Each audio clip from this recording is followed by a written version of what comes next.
Hey y'all, it's your girl Tynisha Renee here. We're not even gonna do an intro today because we got a real discussion ahead of us, so I just want to jump right into it. Today's topic is one that I've actually been talking about for weeks. This issue of a superiority complex in the Black community. What I mean by a superiority complex is that we have a lot of quote-unquote woke people who walk around with their noses up in the air acting like they're better than everyone else because they possess this knowledge that has liberated their minds, and so they kind of look down on other people. I was gonna make a YouTube video about it. I was kind of gauging the right time to do it, and then J.COLE released a new song. So J.COLE released a new track called On The Bluff, and he touches on these issues of the superiority complex in the Black community. J.COLE, who is known as being one of hip-hop's most woke artists, is getting a lot of slack for his lyrics in this song. He's being accused of misogyny, and that's what we're gonna break down a little bit today. In the event that one day my little channel blows up, I cannot play this song because then your sis isn't gonna get her coins because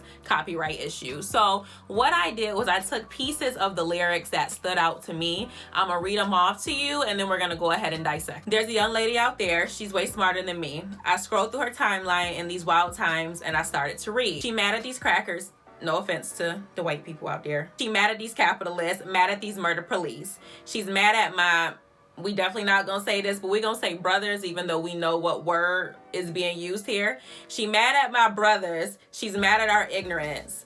She wear her heart on her sleeve, but it's something about the queen tone that's bothering me. She strike me as somebody blessed enough to grow up in a conscious environment and the clearest understanding of what we gotta do to get free. The frustration that fills her words seems to come from the fact that most people don't see. Just cause you woke and I'm not, that shit ain't no reason to talk like you better than me. First off, let's get into why people are so offended about these lyrics. And even Chance the Rapper commented on this. A lot of people are saying he's a misogynist. He's criticizing a Black woman who's speaking her mind. He's telling her to watch her tone. He's basically trying to silence her, etc., etc. And it's like, everyone's entitled to their own opinion. I feel like everyone right now is on edge, so every time somebody says something to touch on an issue in the Black community, people are really, really defensive. I didn't really take his lyrics as that, and it kind of makes me mad because I feel like people are so focused on that one part, like, oh my gosh, he's trying to attack a woman, where I kind of wish that the song had literally been about his reflection on what a man said so that y'all could actually focus on the point of what this man is trying to say. If this song is based on a real person, I truly feel like Cole was coming from a standpoint where he saw this woman, she's very intelligent, she's very woke, she's spreading her views, but he is literally shedding light on how he's interpreting the way that she is coming across. It just so happened to be a woman. That's how I see it. You might disagree, but we're gonna move on. I feel like there's a lot to dissect here, and I need y'all to really follow me today. Please do not lose sight of what I'm saying today, okay? So first, let's break down this issue of the superiority complex in the Black community. Now, I've noticed it happen in two specific situations. One, when a Black person reaches a certain level of success, then it's like everyone who's still in the hood, if they're still struggling, they're lazy, they're X, Y, and Z, they have no goals, they're unmotivated.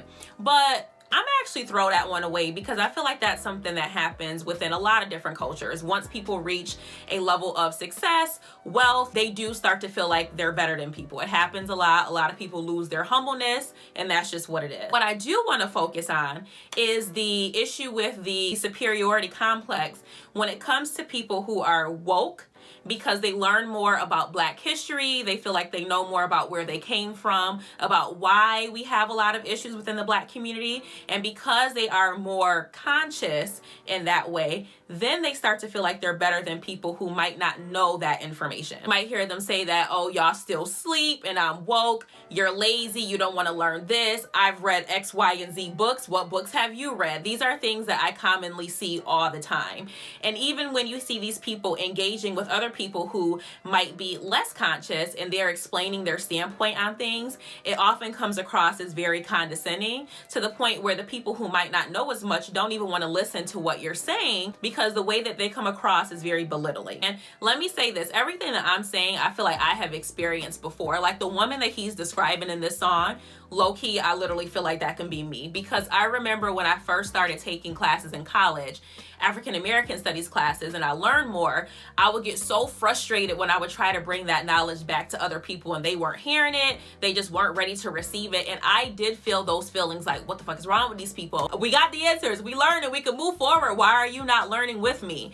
People have their own journeys and you can't rush where they are in that process. I don't think that anyone can deny that this happens. And if they do, you're in denial, point blank period. Just look on social media, it's everywhere. You'll see exactly what I'm talking about. For those of you who don't know, I was a psychology major. And so when I see dynamics like this, my brain really tries to understand why. And then it starts connecting things that I've learned in my psychology classes to the dynamics that I'm seeing today. This actually reminds me a lot of something called the social comparison theory. We tend to look outward at other people as a method of comparison. There's something called upward comparison where you might look at someone who's doing very, very well for themselves and you look at them and you're like, wow, this is motivating, this is goals, I want to be like them one day. Then you have the downward comparison. You look at people who are doing worse than you so that you can feel better about yourself. Just to give you a very general example, think of how we are when we are really stressed out. We can have so many things going on in life and you're just trying to find something to be grateful for. At least I have food on the table, my bills are paid, I have a roof over my head.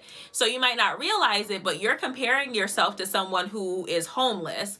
And so you comparing whatever you're going through to the fact that someone might be dealing with homelessness, it makes you feel better about yourself because that person is essentially worse off than you. Now, the negative side to that is that when you are looking down at another group, to feel better about yourself, sometimes you can feel scorn or, you just have a prejudice toward that group because you, again, feel like you're better than them.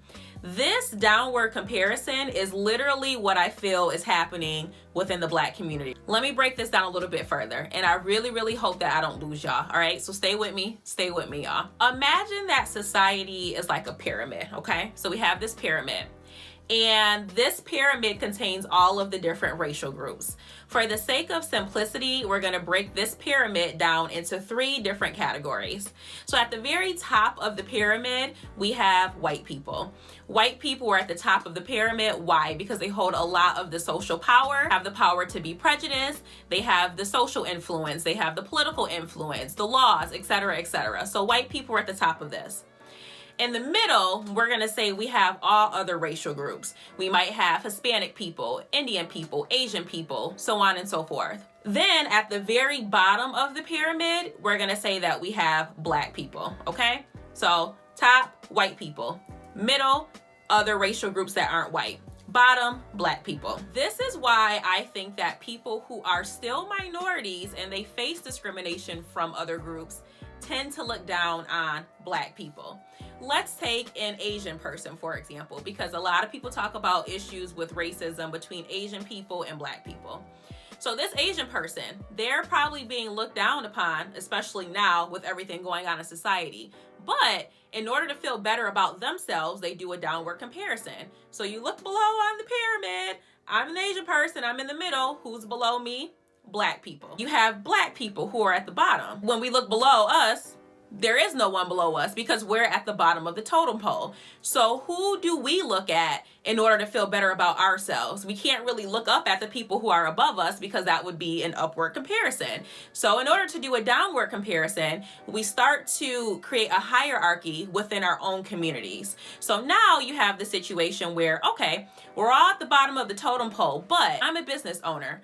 I own this car, I own this home, I'm more conscious than you are, I know more information than you do. And so we start picking apart those different things, and that gives us that sense of a hierarchy where we're able to do that downward comparison. So I really hope that people can understand this dynamic, because then when you start to look at it from that standpoint, you start to assess things a little bit differently. Society was structured in this way to cause us to segregate.